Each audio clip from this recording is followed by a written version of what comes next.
Welcome everyone. My name's Edmund Adamus. I'm the Diocesan Schools Commissioner and Advisor to the Episcopal Vicar for Education for the Diocese of Portsmouth, and I'm delighted, together with my colleagues Catherine Hobbs, the Director for Education, and Robert Dare, our Standard Support Officer, to welcome you here this afternoon. Yep, they're making the tea. Welcome you all, and a particular welcome to those of you who are watching online. At my last calculation, there should be roughly about 360 of you out there across 19 schools, so together with those of you who are in the room this afternoon from your schools more locally. So you're very welcome, and thank you for giving up this time at the end of what I know is always a very hard-working and exhausting day, as it always is at any point in the term, to rest up and be on the receiving end for a change. And we hope that you will find this session this evening, and indeed hopefully all of the programme, if you're going to engage with it, very inspiring and something that will nurture you both in terms of your faith, but also your spirituality, and more importantly your intellectual gifts and all of the experience and collective and individual wisdom that you have as teachers, as practitioners in Catholic education, that what you will receive from this programme is something that will embellish and enhance the enormous contribution you're already making to the formation of young people in the life of education and their human and spiritual formation. So without further ado, I'm just simply going to welcome among us Father Andrew Pinsent, who is the Research Director of the Ian Ramsay Centre for Science and Religion at the University of Oxford. And I know we're in his very capable hands this evening, and I'd like you to give him a very warm welcome to St. Bede's. Okay.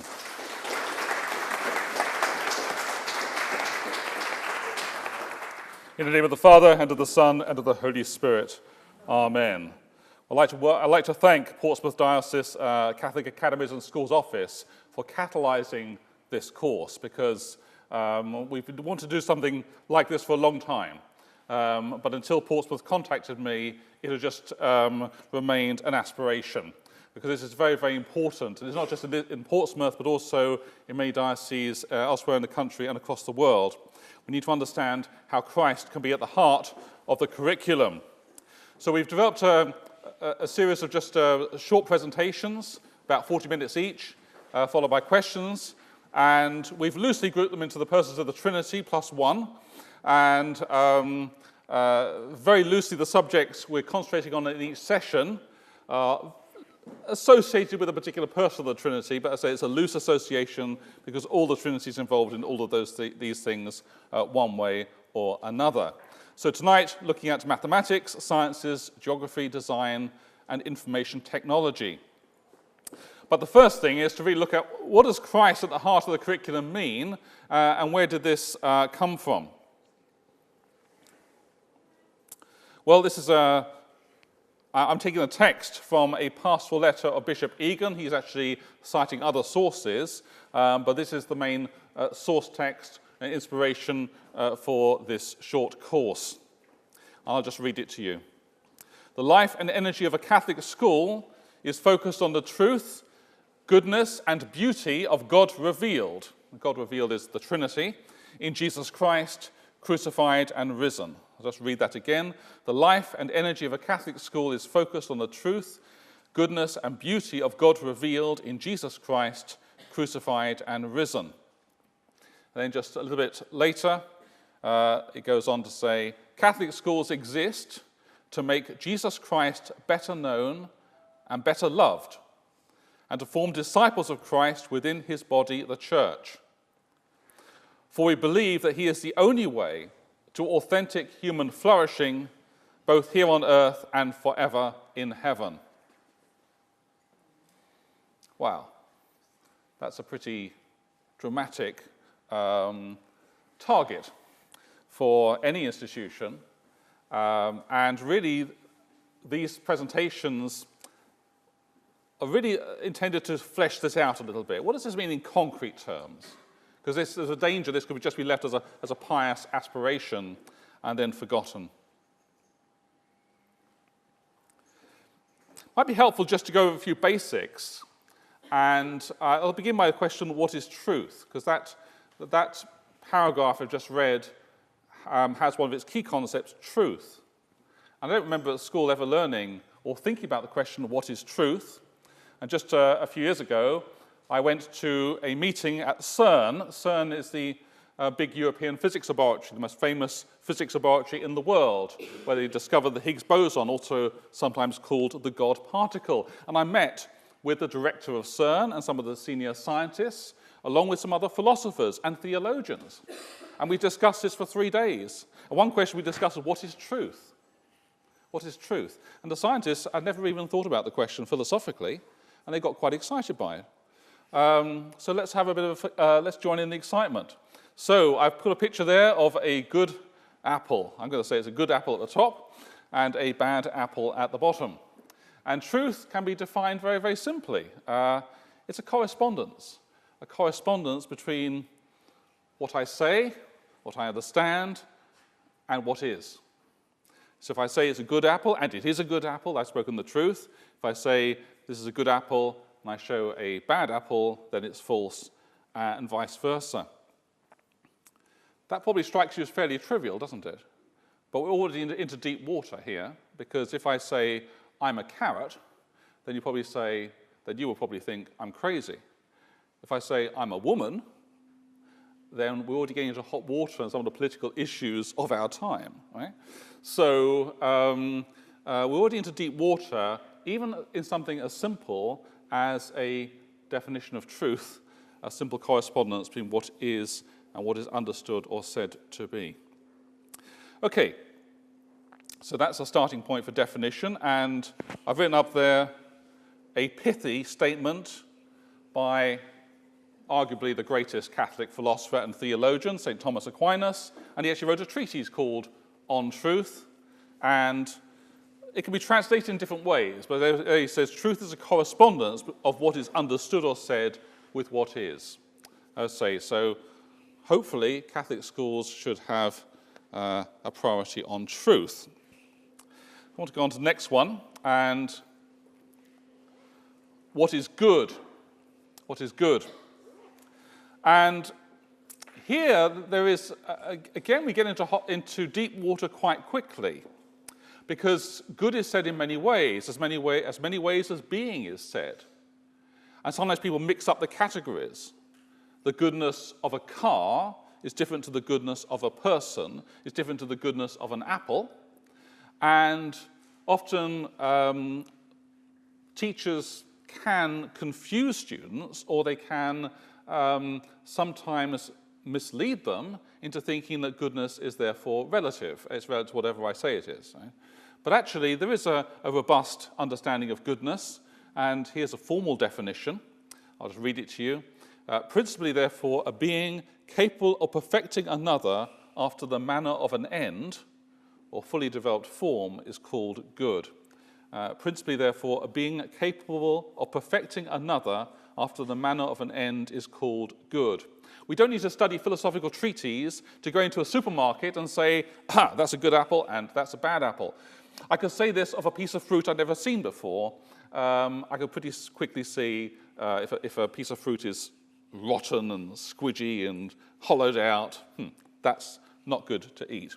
So we get a fairly robust understanding of goodness from the natural world.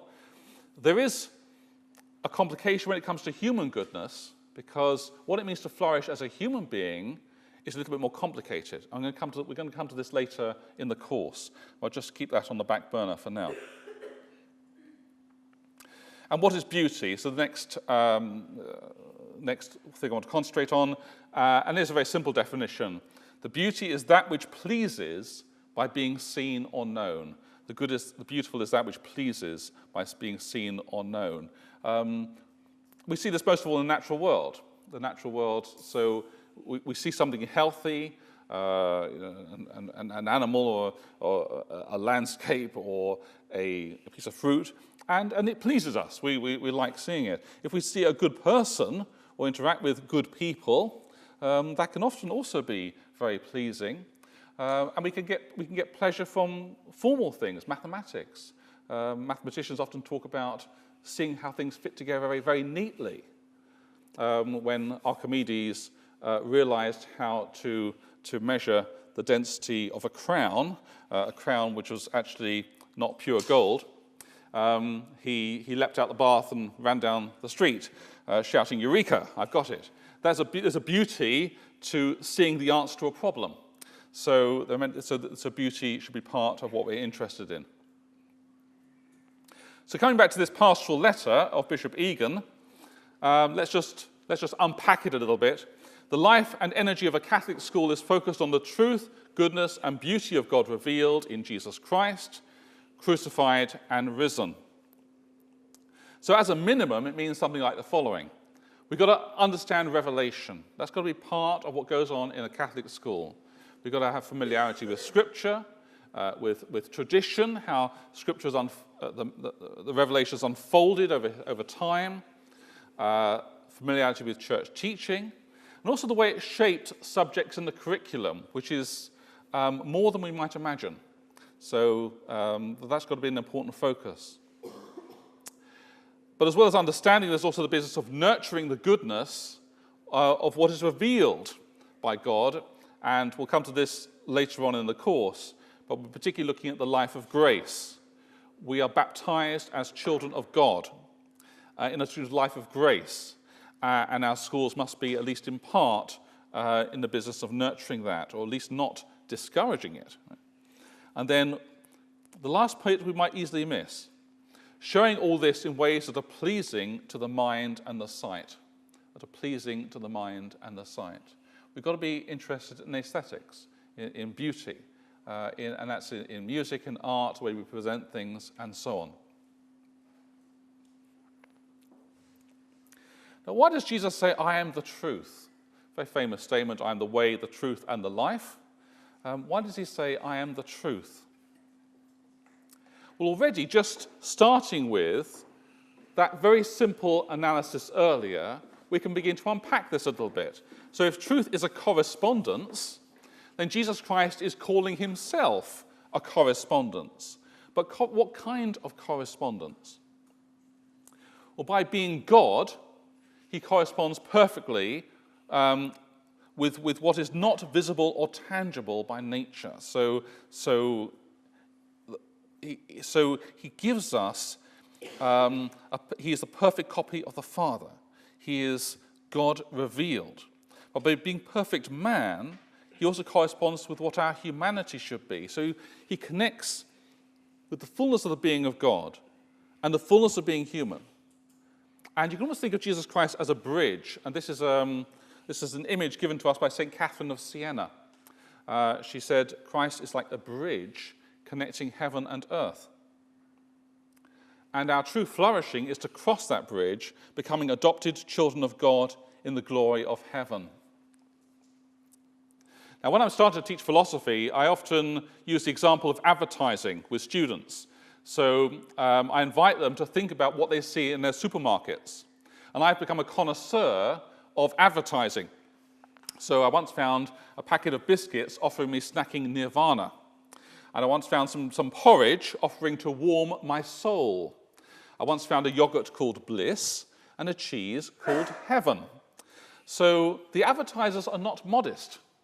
They're offering us eternal happiness in a yogurt, or the passing experience of eating some porridge. It's quite different to the Old Testament because Esau, in the famous story of Jacob and Esau sold his birthright for porridge, but Costa Coffee, for example, will offer to give you both. You can keep the porridge and you can enjoy the warming of the soul as well. So advertisers actually take a lot of Catholic language and they stick it on their products. And it's when you think about it, step back and think about it, it's not very plausible that the means that they're offering to eternal life is going to work very well. But it's certainly used to sell a lot of products. But we've got to be talking about our true flourishing to cross the bridge, that is Christ, to become adopted children of God in the glory of heaven. And that crossing is ultimately what our lives, our civilization, and our schools should be about. And in the absence of that, that's why advertising works, because they're trying to fill the vacuum that we're not filling ourselves. And they're promising that a holiday or a yogurt or a biscuit or a video game will give you that happiness and take away that dissatisfaction of life. Well, we've got a better story to tell. I mentioned about beauty and art. I think this is a massively underused resource in our schools. We collectively, over the last 20 centuries, have produced some of the most beautiful art in the history of the world. And if you want the historical background, it starts with the Second Council of Nicaea. And in the Second Council of Nicaea, the church said not only is art tolerated, but it should be encouraged and put everywhere. In our streets, in our buildings, and I suppose in a modern sense, our schools. Have we filled our schools with beautiful art? By the way, most of this is out of copyright, so it's not very expensive. So here's, for example, the Coronation of the Virgin by Egan Quarton in 1452. And here you see Christ the Bridge. You see, in fact, the cross there, right at the center, a very small cross, but opening up to the glory of heaven. And this is a very interesting picture in the history of art, because here you've got some perspective, but perspective is not dominating. You're still measuring the size of the figures by their holiness, not their apparent distance from the viewer. So 50 years later, we're using perspective is dominating everything, but this is like a transition picture, and it's got some of the new way of looking at the world, but also the medieval concept as well. And you could give many lessons just from this picture. It's got extraordinarily rich. I think another wasted resource, if we don't give a hint of the deeper scholarship, particularly in religious studies and in Christ and the curriculum generally. I have a slight complaint, although I had some wonderful teachers, but they never show me the New Testament in Greek. So when I was studying maths, I got excited because I used to draw those Greek letters like pi and rho and theta. I felt so grown up. A beautiful language, Greek. No one told me the whole New Testament was written in Greek. I would have been so excited to learn that. Another wasted opportunity. This is the first few words of the Gospel of John. And even without knowing any Greek, there's a lot in there you could pick out and have some linguistic word games. En arche, in the beginning. Archaeology, if you like, the ordered study of beginnings. And a bit further on, logos. That's a word that's so theologically rich, but it's also the origin of the word logic. And all the other ologies. Every ology is looking at the world with the expectation of seeing and drawing order. Biology, geology. Logos, Christ. Christ is already etymologically at the heart of the curriculum in terms of the formation of the words. Theology, ordered discourse about God. Plenty of civilizations and societies have believed in God. Not many have had theologies. I'm translating one of my books or having it translated into Chinese at the moment, and it's largely new in China to study theology, and they get very excited. Even the proofs are converting people. Because it's all such an extraordinary thing for them. Okay, so another way in which one can make connections, look at the languages. Now I want to just respond to some objections that you might be forming in your mind. Should we have Christ at the heart of the curriculum if we live in a multi-faith and partly no-faith society? So it's partly because of this we tend to be a bit timid about our own faith in our schools and so on, almost like hiding it a little bit. And I'll make a few responses to this. So first, our goal should be the truth of things, wherever the truth leads us. And at the moment, there's a very strange thing about many of our subjects in our schools.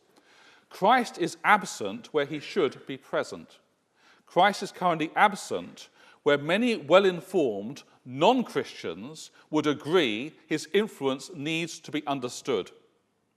And easy-to-grasp examples include art, music, and much of the literature of all modern European languages, some non-European languages as well. We have a problem at Oxford with English students, because they come now to Oxford to study English literature, some of them, and they cannot interpret the text. And the reason they cannot interpret the text is that they have no Christian theology, some of them. And so all the allusions made by almost all English writers before the 20th century, they're lost. I still remember my excitement as a 15-year-old in my state secular school when we were going through Macbeth. And there's a part of Macbeth which deals with the guilt felt by Lady Macbeth. And she goes to a doctor, and the doctor says, "You need a different physician. You need a different doctor." And my ears, I knew what Shakespeare was talking about because I had Catholic ears. He's talking about confession. Confession. But unless you had some awareness of Catholicism, you miss what Shakespeare is saying. And Shakespeare is being diplomatic because at that time you couldn't publicly hear anyone's confession or celebrate Mass in this country. You might risk being hung, drawn, or quartered. So he's being very careful, but you listen, because the language, literature is being lost because people don't know the Christianity. And also, courteous, I prefer the word courtesy to respect, courteous Catholic teaching can and should recognize that people do not all share the premises of faith, and God has given us free will. Helping people to understand Christianity is not the same as converting them. It gets rid of obstacles, that's certainly true. But for some, they fall in love with the faith without conversion. My mother used to teach two little Muslim girls, and one of them said, "I just love Catholic theology." Right? I don't know what happened to them after they left the school, but it's interesting that they fell in love with the ideas.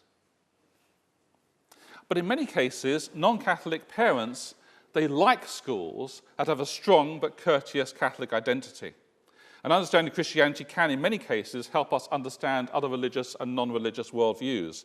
I think I've got a much better chance of understanding Buddhism or Islam because of studying Christian theology first. But there's another point to make on this, and I want to give you this example of Catholic education in Pakistan. The reason I chose Pakistan is it's a very strong Muslim country in the sense, and Catholics have to be very careful. You know that there have been cases where people have been accused of insulting Muhammad and they've been killed or thrown into jail. But it's interesting, we've got a Catholic education system in Pakistan, a small one, but a very well respected one. The Convent of Jesus of Mary is a girls' school located in Muri in Punjab, and it was founded in 1876 by the foundress of the Religious of Jesus of Mary. And its alumni include Benazir Bhutto, the first woman to head a democratic government in a Muslim-majority nation. The lesson is that many Muslims in Muslim countries value Catholic education. Surely we should do the same. Okay. So do we have Christ at the heart of the curriculum now? Let's have a look at a school timetable. So I just picked this up off the internet. It's fairly typical. This is a GCSE pupils timetable at an independent school in this case. But what you really see here are subjects. You see there's English, there's Spanish, there's history, there's maths, there's physics, there's art, there's religious studies. It's interesting what you don't see. We don't really study, there's not normally any dedicated lesson into how to think, or what is goodness, or philosophical ideas, or how to argue a case. One of the reasons why modern politics is so degenerate, has turned into a shouting match, or a Twitter war, is because we don't know how to present a case courteously in the manner of a structured argument. Let's go on to the next slide. A modern curriculum, the general practice of a modern school of any kind or quality is to study subjects in silos, so Spanish, history, maths, religious studies. We don't really have a body of knowledge in the sense of unification in terms of first principles. What we actually have are fragments. Within each fragment, there can be a high level of technical skill, but the disciplines as a whole are largely separate. That's one of the reasons why the big questions get missed. We don't really spend time much on what is truth, what is goodness, what is beauty. And for this reason, as well as a tacit avoidance of the question, what is life for, we find it hard to answer the question, what is education for? I say we generally, right? And without a body, we don't really have a heart, let alone Christ at the heart of the curriculum. So that's a challenge we face. That's not going to change. That's how modern education works. But at least if we can name it and be aware of it, we can compensate in various ways. So this is one of my favorite diagrams. It shows the passage between knowledge and wisdom, and it forms a funnel. So if you start asking why questions, you go down towards the narrow end of the funnel. And one example I've just mentioned today implicitly is a first principle of human action. So the advertisers draw on the fact that all human beings seek happiness, eternal happiness, to sell their products. So they're aware of a principle at the end, towards the narrow end of the funnel, that all of us seek happiness, and they exploit that.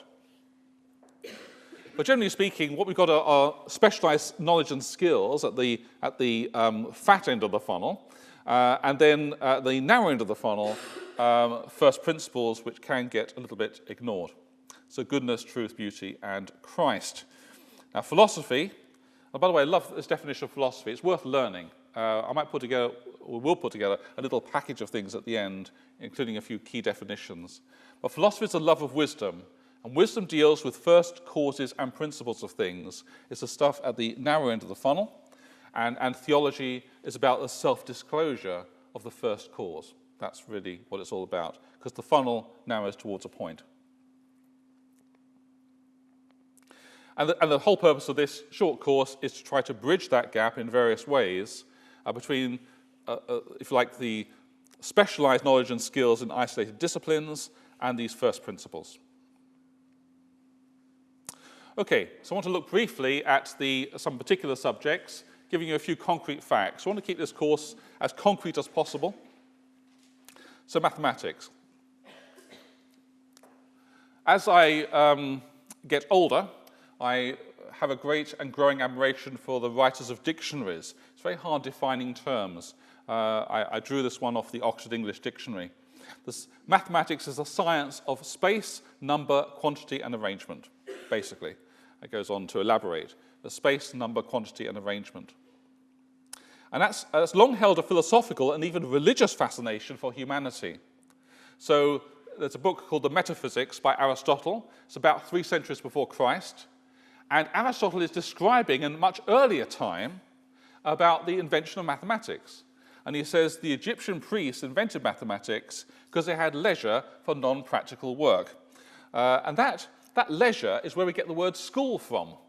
So the word school comes from the Greek, and it meant leisure. We probably don't think of our schools as places of leisure as we rush from one task to another. But there is a privilege we must try not to lose completely, that we should be engaged in education in things that are not necessary. And think about this, most of human life and most of history has been concerned with necessities, growing enough to eat, killing your woolly mammoth, or whatever, right? But in schools, and we try to preserve in higher education, that we also study things that are not necessary for our survival, for our basic needs. People say universities should be about doing useful things. I disagree very strongly. They should be about doing useless things. Useful stuff's easy. The useless things are an achievement of education, of civilization. Incidentally, of course, many of the useless things turn out to be very useful as well. The study of mathematics is one of the first ways in which students learn the idea of immaterial things, and especially what is intelligible but not bound to space and time. And people often use the example of Pythagoras' theorem. So, the Greeks invented it, but I think the Chinese had a version of it as well. So you don't have, these are relations not bound to space and time. The number 3 does not decay over time. If you come back in 100 years' time and number 3 is still there, it's not changed at all. And so we begin to introduce the idea that not all realities are born, made, or decay. That's already a very powerful idea. That's why some of the early Greeks had quite an almost religious reverence for numbers and number relations. And so they're an antidote against crude materialism. Only material things exist. They can prepare a person for thinking about a transcendent God. And there's also a lot of beauty in maths, and some of it's only been revealed in the last few decades. This is one of my favorites. You can go onto YouTube, and if you search for the Mandelbrot set, you can enjoy a spectacular kaleidoscopic journey through an ever-expanding fractal that never repeats. And thanks to the coloration methods of modern computers, the colors, the formal structures are revealed. And it's awesome. It can be expanded infinitely without repetition. I don't know that you can prove God's existence from it, maybe God's wallpaper, but nevertheless, it's the sort of thing that evokes a sense of awe. And again, it can, in a proper sense, a good sense, get us out of a small world, and perhaps also open us up to the possibility of God as well. So, I mentioned briefly about the medieval teaching system, the quadrivium, and what it's really about was drawing connections between mathematics and the world, arithmetic, pure number, geometry, number in space, music, number in time, astronomy, number in space and time. And I don't know if you're aware of this, but Catholicism, or Catholic culture, invented the university. Something we ought to be proud of in a proper sense. And the university curriculum there was very strongly focused on connecting mathematics and the world in the subjects of the quadrivium, which led to an MA at a medieval university, arithmetic, geometry, music, and astronomy. And this, of course, harmonizes beautifully with the core truth of the Catholic faith. The Word became flesh. What is abstract, what is beyond matter, has become material. That's the hinge of Catholicism. What is immaterial, divine, has become flesh, material. And that principle is being reinforced constantly in our culture and was very much so in the medieval university. Here's a modern example. So just move one more slide here. I don't know if you can see a shape there. This is a famous chart. The horizontal line is galactic distance in roughly tens of millions of light years. Tens of millions of light years. And the vertical axis shows the velocity away from us. Each point on the chart represents an entire galaxy. But do you see a shape there? Do you see a shape? And if so, what shape do you see? Not a circle. There's another much simpler shape. What shape would you want to draw through those points? Someone said it. A linear. Yes, a scientist would draw a straight line through those points. Not that every galaxy is exactly on the line, but there's a relationship there because we see order in the cosmos. We see mathematical order in the cosmos. And by the way, if the galaxies further away from us are moving away from us faster, it means the whole universe is expanding like the spots on a balloon. And if the universe is expanding like the spots on a balloon, what does that suggest? We're in the middle of an expansion. So what does that suggest? What's the next question that follows? When's it going to pop? It probably won't pop exactly, but if it's expanding, if you were to run the clock backwards, what would you get? Yes? To what? A point. This is one of the first and most important pieces of evidence for the Big Bang Theory. It all blows out of a point. Everything we see, all material things, exploded out of a point of light. That's the Big Bang Theory. Wow. Now I must show you this. Who's the gentleman on the right? Einstein. Who's the gentleman on the left? You should all know this. Okay, I'm adding value. Good. This is Father Georges Lemaitre. And he's the inventor of the Big Bang Theory. And he had another profession. What was his other profession? He was a Catholic priest. And I still go to some schools, and a bright sixth form might say to me, how can I be a priest and believe in the Big Bang Theory? I said, we invented it, you know. There he is. And I went to Oxford for 6 years studying physics. No one ever told me this. It's amazing, isn't it? So, why don't we celebrate these figures more? The inventor of the most important theory in modern cosmology is a priest, a Catholic priest. It's not the story, it doesn't fit the narrative, and so it doesn't get talked about very much. So we've got to change the narrative. Okay, and so here's some posters to help change the narrative, I hope. Can you go back a little bit? So Georges Lemaitre, father of the Big Bang, modern cosmology. I've included another one, a famous mathematician, the first female professor of mathematics, appointed by a pope, Pope Benedict XIV, in 1750. Did you know a pope invented the first woman promoted the first woman professor of mathematics? It's amazing, isn't it? We don't hear about that story, do we? That's another thing to celebrate in our Catholic schools. These posts are part of a series. I'll mention that briefly later. Okay. So the sciences. We find it very hard to define science. Science is a messy term, but roughly speaking, there are three main aspects. Organized facts, like biology into genera and species. That goes back to the ancient Greeks. There's laws, there's simple formal relations of observed properties. We get that out of the mathematical perception of the world. And demonstrations, truth from evidence or proofs, that started in the Middle Ages, doing what we call experiments. And when all these three things come together, we get testable predictions and the big key laws that have formed largely what we call the modern scientific revolution. So Newton's laws are one example. And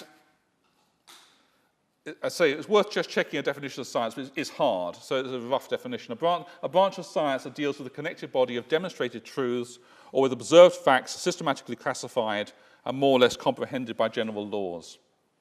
There's an unstated context. The kind of truths or facts comprehended by laws tend to be quantities measured in experiments. That tells you what science can do, also a lot about what it can't do. If you want to predict where Pluto will be in 1 year's time, you can use laws of Newton's laws largely and computers to predict where Pluto will be. If you want to ask, is Pluto a planet? That's not what science can't tell you that. The naming of Pluto is a controversial thing. We need to make a judgment of reason which science doesn't give us. So we actually need philosophy even in what looks like hard science. It's not just about measuring things and experiments. Just on a little bit. Now the sciences and Catholicism is an absolutely enormous subject. I just note briefly there's a two-way traffic. So the key phrase, the key word in the creed, homoousios, consubstantial, that does not come from the Bible. That comes from philosophy informed by biology.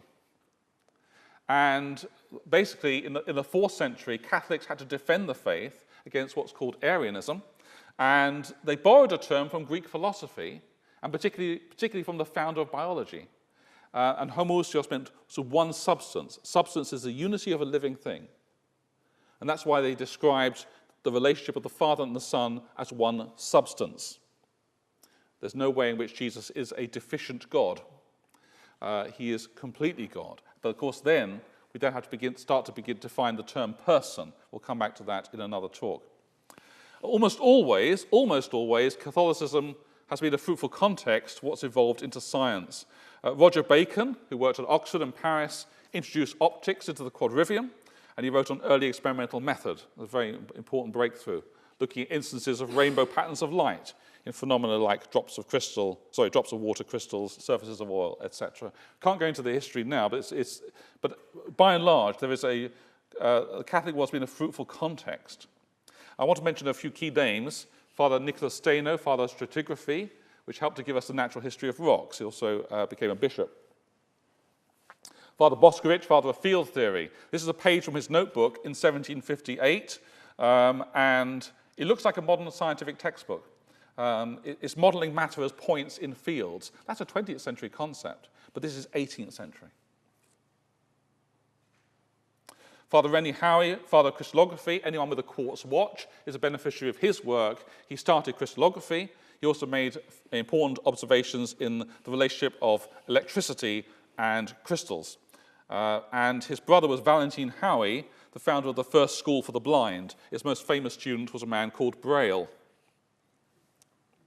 Father Nicholas Callan, pioneer in electronics, invented the most powerful battery in Europe. He was a seminary professor working in Ireland at Maynooth Seminary.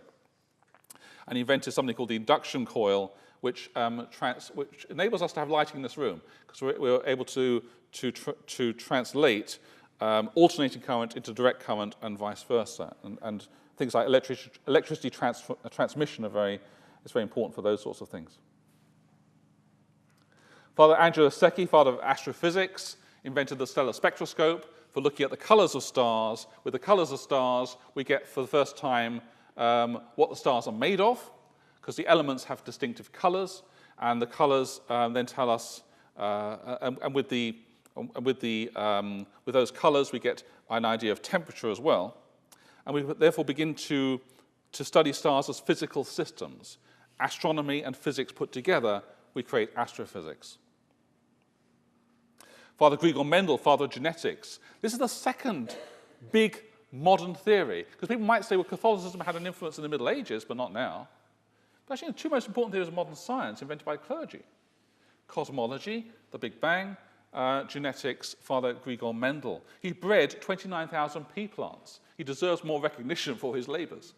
And, as one does. And he measured their characteristics through the generations. He gave us mathematical laws of genetics. From this work, among many other things, we get modern evolutionary biology, and we also get, we're able to feed the world, because we're able to actually manipulate genetics to increase the productivity of our crops. Now all these are, I've so far talked about famous clerics, but the story is even bigger and more interesting than that.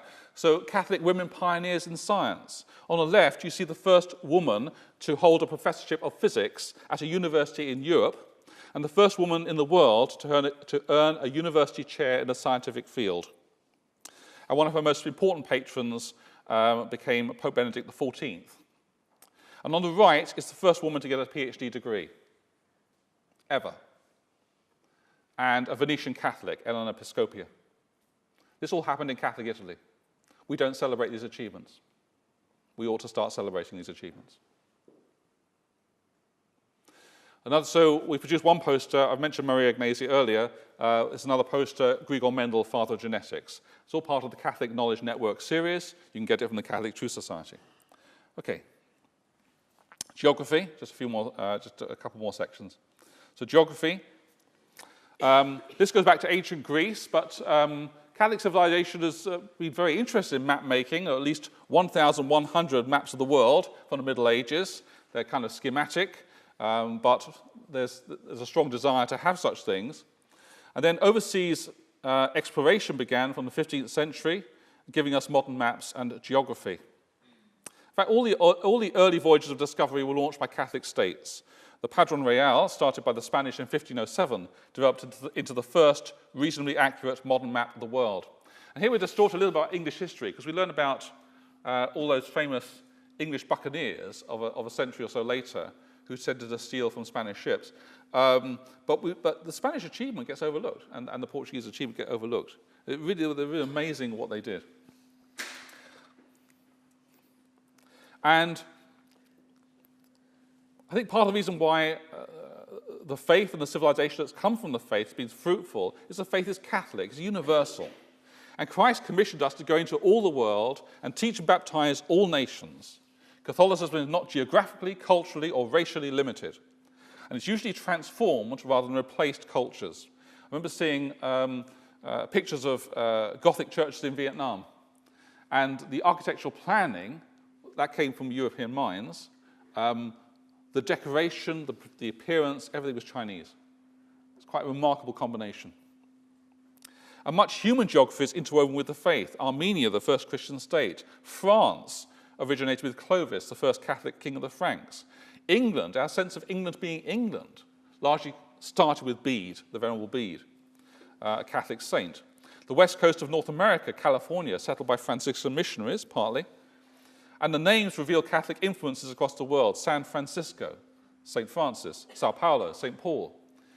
It's quite an interesting exercise. Go through the world, pick out the names. You can see the names of saints everywhere. You can see the influences everywhere.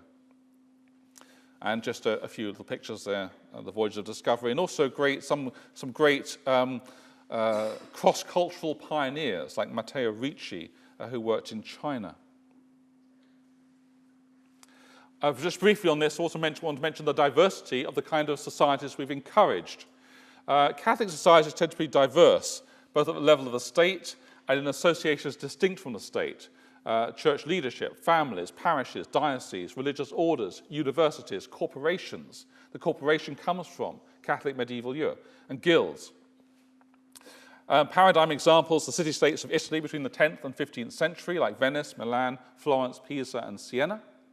And there were little relics of this in Europe, like the Principality of Liechtenstein. And on a smaller scale, our medieval universities. And Oxford is not one thing; it's a set of different colleges, and that's one of the oldest. The oldest universities tend to have this division into different subsidiary societies. The Catholic ideal is that society is more like a garden than a machine. That's really what's at the heart of this. And actually, we've even given a political principle to the world that embodies this. It's called subsidiarity. And it's written into some European Union documents, though they don't really follow it very well. Okay, I mentioned briefly design. The culture that Catholicism has given rise to has produced a lot of innovative designs at most times and in most places where we've been able to build and design things. So as soon as Christianity emerged from the catacombs, we started building. And not long after that, a new Christian city, Constantinople, inspired Byzantine architecture. From the 8th to the 13th century, got Romanesque. From the 13th century, Gothic architecture, which dispensed with massive load-bearing walls. And this style was revived in the 19th century. You see examples like Big Ben, the House of Parliament, St. Pancras Station. All this, we ride our super trains into an extended Catholic cathedral when we drive into St. Pancras. It's amazing. Catholic cultures have also been fruitful in many other styles, from Renaissance and Baroque to Art Deco and Gaudi. Gaudi is not a school, he's just an individual. It's amazing. This is the Sagrada Familia, still under construction in Barcelona. One of the most secular cities of Europe is producing one of the most dramatic architectural buildings for the faith in the world. Quite amazing. I mentioned briefly the fashion industry. I saw an article just today in the Financial Times by a Spanish fashion designer. And this is what he said. I think these big organizations put huge pressure on a designer to produce something of the moment rather than something that's beautifully eternal.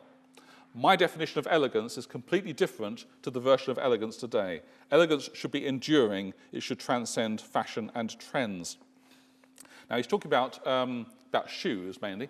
But what's interesting is, you see, even here, you've got influences from a cultural Catholic that's even playing out in the fashion industry.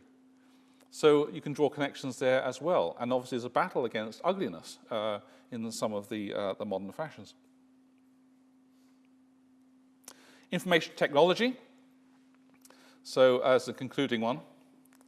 And on a whole, information technology is very new. It's not really, Catholicism has not had a huge, many links with it, although there was one big area that's very important. And this is the area of digital humanities, and which is the usage of computers for linguistic and literary analysis. And the pioneer, the first person to do this, was a Jesuit priest, Father Roberto Buza. Now, in 1946, computers had only just been invented. They were used in the war for cracking codes. But computers were very, very new. People were beginning to explore the principles of computing. But in the mid-1940s, Father Buza is already seeing the opportunity to use computers for literary analysis. And particularly, he took the very large systematic work of Aquinas and he combined that with the formal processing power of computers. And IBM rather thought this was a bit idiosyncratic, but liked the idea, and they gave sponsorship for 30 years to computerize all the works of Thomas Aquinas, the most important Catholic philosopher and theologian. That is the first digital humanities project in the history of the world. And along the way, some people say they invented hypertext.